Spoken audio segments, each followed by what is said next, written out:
이 시간 저희에게 나누고 싶으신 거 나눠주세요. 하나님을 더 알기 원합니다. 사람의 일이라는 것을 아무도 알 수 없습니다. 짐작할 수 없습니다. 우리는 한 치 앞도 모르는 인간입니다. 내가 계획하고, 내가 정하고, 내가 가꾸어 나가기 때문에 내가 통제하고 다스릴 수 있다고 우리는 생각합니다. 그러나 우리 뜻대로 다 되지는 않습니다. 복병, 뜻밖의 일이 생깁니다. 마치 길을 가다 지뢰를 밟은 것처럼 굉장히 위험하고 불편한 현실을 맞닥뜨리게 됩니다. 그때 우리의 반응은 절망하거나 저주하거나 포기하거나 그래서 그냥 주저앉거나 절망은 포기하는 것과 같습니다. 분노는 이 모든 것의 원인을 그 어떤 대상에게 돌리는 것입니다. 이 일에 책임을 지라. 나는 받아들일 수 없다. 왜 이런 일이 나에게? 분노하며 울분을 터뜨립니다. 그러나 우리는 이미 알고 있습니다. 우리의 삶을 우리가 온전히 통제할 수 없다는 것을 간접 경험을 통해서 충분히 알고 있습니다. 그럼에도 나에게만큼은 아무 일도 일어나지 않을 거라고 믿습니다. 누군가에게는 일어나도 나에게는 일어나지 않겠지.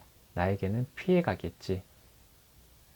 그러나 우리가 길을 갈 때 잔디만 있는 것이 아니라 자갈도 있고 돌뿌리도 있고 개똥도 있습니다. 길을 가지만 그 길에 무엇이 있을지 구체적으로 우리가 다 알 수가 없습니다.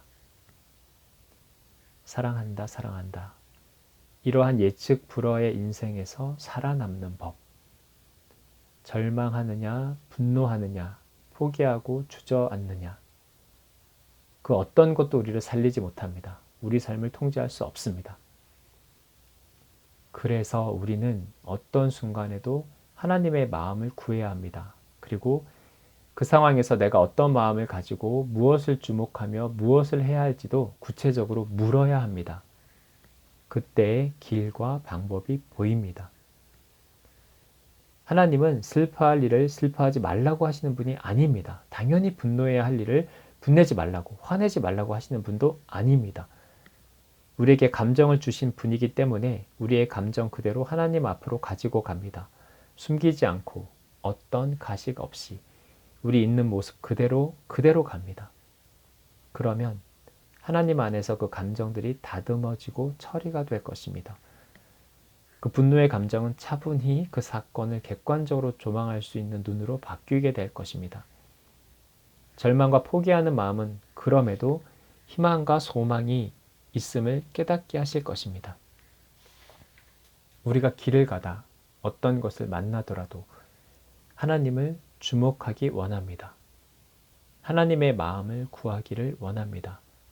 그래서 예측할 수 없는 이 인생의 길에서 길을 잃지 않고 주저앉지 않고 하나님과 동행하여 완주할 수 있습니다. 누구의 삶도 나와 같을 순 없습니다. 각자의 다른 길을 갑니다. 그 길에 꽃도 피어 있고 엉겅퀴도 있습니다. 누구를 원망할 것도 없습니다. 그것은 나의 길이기 때문에 그 길에서 내가 무엇을 주목하고 어떤 마음을 품고 나에게 일어난 그 사실을, 그 상황을 어떻게 바라보아야 하는지를 하나님께 구할 때 영의 눈으로 하나님의 관점에서 그 사건이, 그 상황이 보일 것입니다. 그리고 내가 무엇을 해야 하는지를 깨닫게 됩니다. 하나님 마음이 느껴짐으로, 깨달아짐으로 내 마음이 위로가 되고 하나님의 만지심을 입습니다. 그리고 결국은 회복해 하십니다. 하나님의 관점으로 보는 것, 이것이 영의 눈입니다. 그것이 진짜 눈입니다. 누구와도 비교하지 않을 수 있는 눈. 이것이 하나님을 주목할 때 우리가 깨닫는 너무나 크고 귀한 유익입니다.